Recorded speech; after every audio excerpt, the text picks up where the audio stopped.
It's been an outstanding experience. One of the best things about, like I said, there's 19 member groups and delegates, and we have all sorts of people come that join the committee, come to meetings, and they're the unsung heroes. They come together. You get 30 people every 2 weeks or 40 people, and there's a lot of teamwork behind the scenes. Have you ever held any positions before with the parade committee? I was, vice chair and historian as well.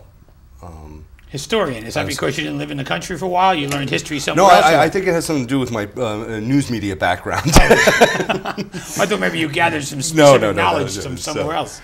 Well, I did live in Ireland for 3 years. I know, so that's why I figured that's why they picked you as the historian. So, that helped. That definitely helped, yes. Okay, yeah. Because, I mean, it's because I guess the oldest parade, is it the New York Parade? It is New York Parade, and I was just doing some research. The first, I guess, unofficial parade would have been 1762.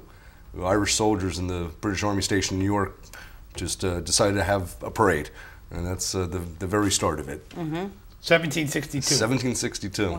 And then there was a famous, I guess, New Jersey would be Morristown, 1780, Washington's Irish troops. Now, a question for the both of you. What message do you hope to serve as you as the general chairman and you, sister, as the grand marshal? What message do you hope the community gets from this parade? Grand Marshal first. Well, I would say that it's not, the message that I hope people would take is not so much about the shamrocks and the beer and the marching down the avenue. Or in that order. Or in that order. But I think that it's a chance for us to really look at what the Irish people have done for this country. And if it wasn't for the Irish, I'm not sure the Catholic faith would have been what it is today in the large numbers. We are the largest practicing religion in the United States. And I think it also gives us a chance to realize that it was the sisters and probably more than half of the early religious women who came over at the time of immigration were from Ireland. And they are the women that taught the faith, opened the schools, started the hospitals and the orphanages, and then went into the social services areas. So I would want people to say, these values can continue. And the value of the Irish family. I think they're an example of how, no matter how economically starved a population or a family might be, they have the goods and the courage and the stamina to stretch a meal, as my mother used to say. My mother lived during the Depression. And I think that we all have learned during this last economic issue what really matters, and people are beginning to look at all the stuff that they have, all of us in our homes, all the things our kids possess. And when push comes to shove, what really matters? It's family. Isn't that the theme this year, Jim?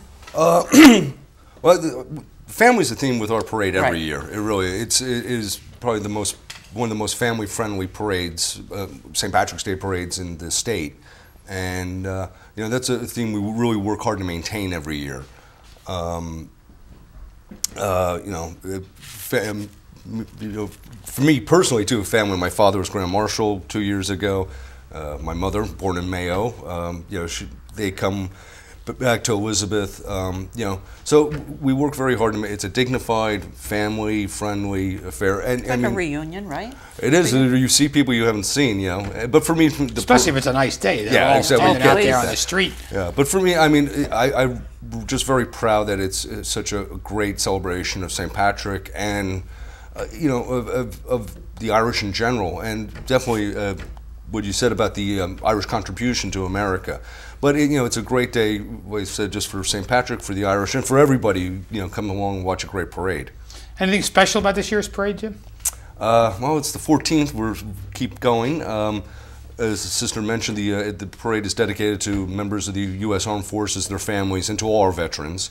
And tell us the date and the time and where it is. The festivities start about 11 a.m. in Union Township at the intersection of Morris and Stuyvesant Avenues on March 13th. It's Saturday.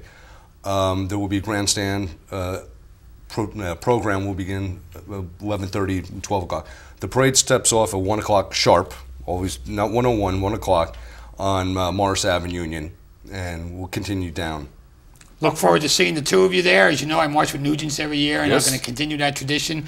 Sister Marion, I look forward to seeing you and marching behind you as you lead the Irish Thank you. on Morris Avenue in Union on March 13th. And Jim, thank you for all your work as the parade chairman, and look forward to seeing you on that day as well. Thank you very much, Mayor. We'll see you there. Thank you. For Jim Lowney, the General Chairman, and Sister Marion Scranton, this year's Grand Marshal of the St. Patrick's Day Parade, I'm Chris Bolwage. We'll see you next week on another edition of Our City.